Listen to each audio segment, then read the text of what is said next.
Educatina, el sitio de educación número 1 de Latinoamérica. En este video vamos a ver el retículo endoplasmático liso, características muy generales, y vamos a ver una de sus funciones que es la síntesis de fosfolípidos.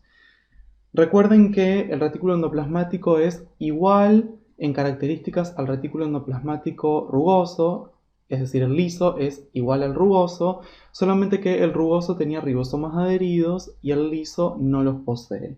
Pero bueno, tiene la misma estructura, es una serie de sacos aplanados e interconectados, es todo lo mismo.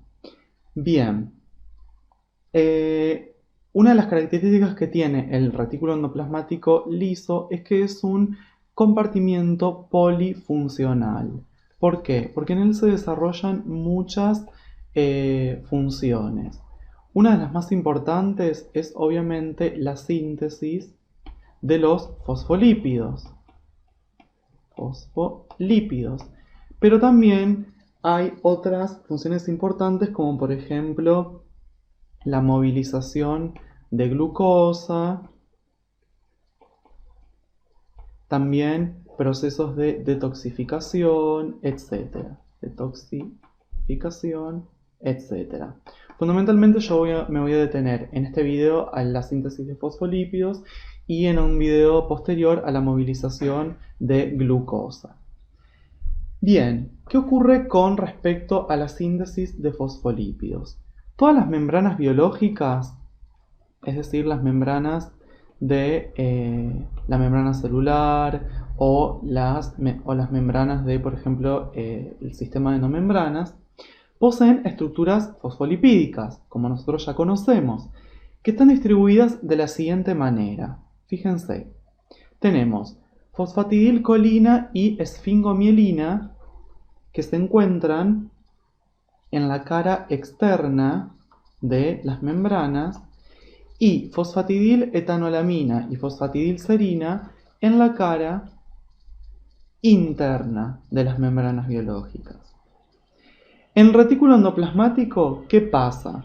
Los fosfolípidos se sintetizan en la cara citosólica, pero la fosfatidilcolina debe quedar en la cara luminal, es decir, en la cara interna, porque como ustedes ya saben y como vimos en videos anteriores, la cara luminal del retículo endoplasmático tiene que ser topográficamente idéntica a la cara externa de la membrana celular, es decir, al glucocálix. Entonces, ¿cómo ocurre este mecanismo de que si se sintetiza en la cara externa, luego quede en la cara interna?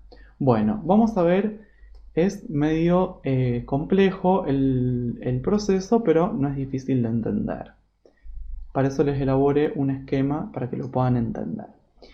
Fíjense, ¿qué va a ocurrir? En primera instancia, dos coenzimas A se van a unir a dos ácidos grasos. Fíjense. Tenemos en este caso las dos coenzimas A que se unen a estas especies de L que vendrían a ser los ácidos grasos, formando dos acilgrasos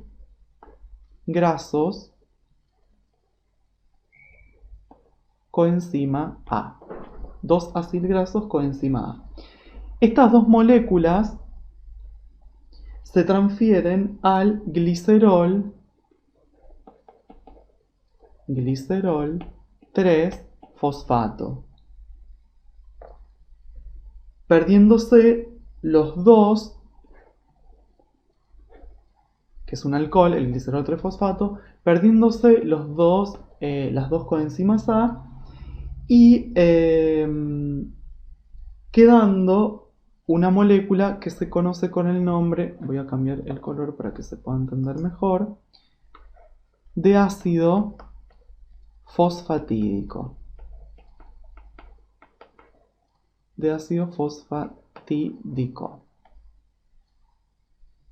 Ahí está. Bien. Esta transferencia se da por una enzima. Esa enzima es la aciltransferasa. Bien. Y este ácido fosfatídico se incorpora en la cara citosólica cara luminal, en la cara citosólica del retículo endoplasmático liso. Bien, ¿qué ocurre luego con este ácido fosfatídico? Sobre este ácido fosfatídico va a actuar una enzima que es la fosfatasa,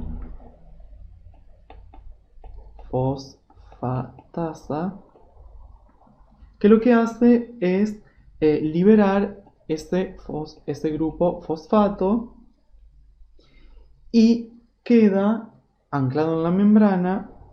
Acá se reemplaza por un hidroxilo. Va a quedar anclada en la membrana otra molécula que se llama diacilglicerol. Bien, entonces, ¿qué ocurre después? Lo que ocurre después es que una molécula de CDP-colina, que es esta, CDP-colina, pierde el grupo fosfatocolina,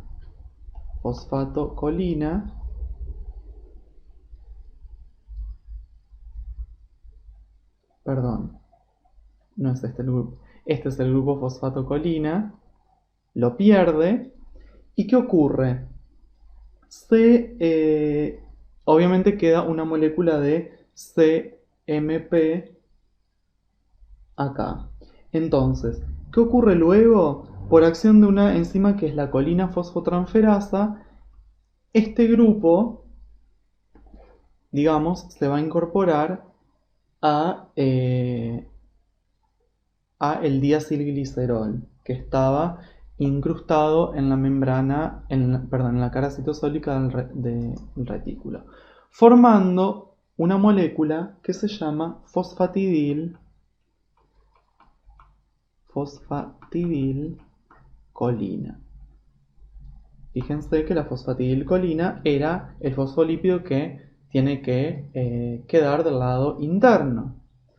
Bien, entonces, ¿qué ocurre luego? Como justamente tiene que quedar interna esta fosfatidilcolina, ocurre un movimiento de flip-flop,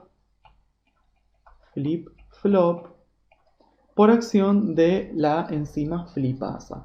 Entonces, fíjense que la fosfatidilcolina ahora queda en la cara luminal, es decir, queda en la cara interna del retículo. Entonces, de esta manera es que el fosfolípido, como en este caso la fosfatidilcolina, se sintetiza por todas las series de reacciones que vimos recién en la cara citosólica, pero luego se incorpora a la cara luminal por este movimiento de flip-flop.